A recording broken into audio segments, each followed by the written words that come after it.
journée du 6 juin une journée de grève et de manifestation sur l'ensemble du territoire pour gagner le retrait de la réforme des retraites et gagner des avancées sociales.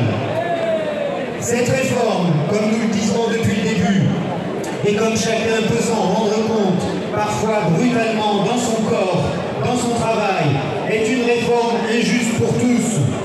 Nous avons bien compris que nous devrons travailler plus longtemps sans que jamais le patronat ni les employeurs publics ne soient mis à contribution. Le retrait de cette réforme est indispensable et permettrait d'avancer enfin sur les vraies préoccupations de chacun et chacune. Après l'épisode glacial du 49.3 et de la promulgation dans la foulée de la loi sur le recul de l'âge de départ, les passages en force n'ont cessé de s'accumuler en utilisant tous les artifices constitutionnels. Rappelons-nous de tous ces articles de la Constitution que nous avons découverts. 49.3 bien sûr, mais aussi 47.1, 44.3. Et aujourd'hui, ou du moins dans 2 jours, on devrait expérimenter l'article 40. La semaine dernière, à quel spectacle burlesque les politiques avons-nous assisté à l'Assemblée nationale lorsque les députés du groupe parlementaire Lyotte ont osé présenter une proposition de loi pour ramener l'âge légal de départ à la retraite à 62 ans. Pression sur la commission des finances, passage en force en commission des affaires sociales, suppression de l'article 1er, changement des députés à la dernière minute, une majorité parlementaire affolée, apeurée, prête à tout. Mais nous pourrions en rire s'il ne s'agissait du gouvernement de la France, pays des droits de l'homme, pays des libertés publiques. Nous pourrions en rire s'il ne s'agissait d'un spectacle effrayant où nous voyons le pays traverser une crise majeure de sa démocratie. Se construit sous nos yeux un pouvoir politique autoritaire qui n'hésite pas à passer par la violence contre le peuple, contre le mouvement social, contre les citoyens, contre l'opinion publique, contre la volonté populaire. Ce pouvoir a perdu toute légitimité. Un gouvernement ne peut continuer à gouverner sans le peuple, contre le peuple et ses aspirations profondes pour le progrès social. Alors, nous appelons les députés, c'est-à-dire nos représentants, à reprendre le pouvoir en main, à voter dans 2 jours cette proposition de la loi transpartisane qui abroge la réforme des retraites pour permettre enfin une sortie par le haut de la crise. Dans le cas contraire, si encore une fois le gouvernement s'obstinait à passer en force, la colère n'en serait que renforcée. Mais au-delà, il est temps de défendre un autre modèle de société. La jeunesse du pays, les travailleurs, les travailleuses, les retraités, les demandeurs d'emploi ont un besoin urgent d'un autre partage des richesses. L'augmentation des salaires, des retraites, des minima sociaux et des bourses d'études est une priorité absolue. Le SMIC doit demeurer un salaire d'embauche et ne pas être une trappe à bas salaire qui maintient les salariés au SMIC toute leur carrière professionnelle avant de devoir se retirer épuisés avant même d'avoir atteint les 60 ans. La pénibilité, les risques professionnels, la santé des salariés, la sécurité et les conditions de travail doivent être reconnus et défendus. Il n'est plus possible que la France soit la championne d'Europe au niveau des accidents liés au travail.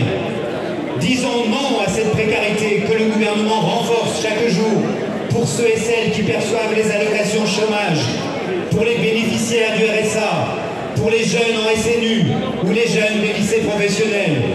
Il est temps maintenant de gagner l'égalité femmes-hommes en revalorisant les métiers féminisés, proscrire les temps partiels subis et instaurer un indicateur pour suivre les déroulés de carrière.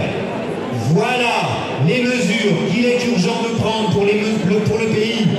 Mesures qui permettraient de retrouver l'équilibre financier du système de retraite par répartition, préservant et renforçant notre système de protection sociale collective. Mais le gouvernement et M. Macron préfèrent défendre en permanence les intérêts du capital.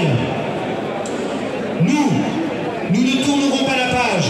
Ensemble, unis, déterminés pour gagner le retrait de la réforme et pour le progrès social, nous construire de nouvelles mobilisations.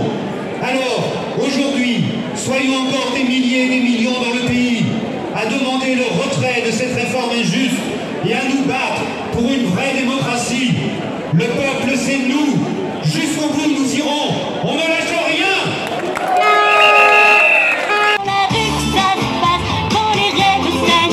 C'est dans la rue que ça se passe, quand il se passe quelque chose. C'est dans la rue que ça se passe, dans la rue d'à côté.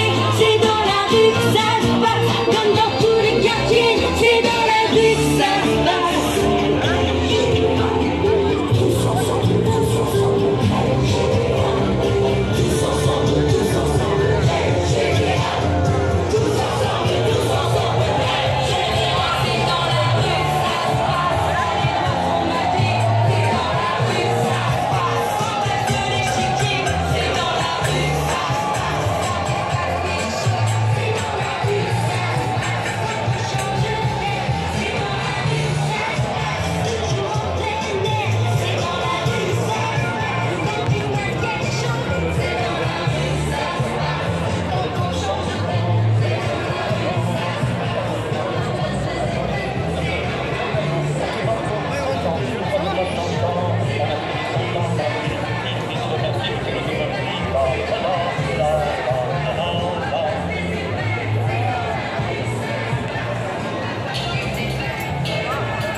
La loi du plus fort. Macron, tes ordonnances sont lamentables. Macron, faire les 35 heures. Arrête Cosette. Sache que le travail c'est la santé, c'est pas de prendre des RTT. Et puis la pénibilité, c'est obsolète. Désormais votre seul avenir c'est de turbiner sans bolide. Baissez la tête. Au lieu de mourir en champ d'honneur, clamser devant l'ordinateur. L'entreprise offrira des fleurs.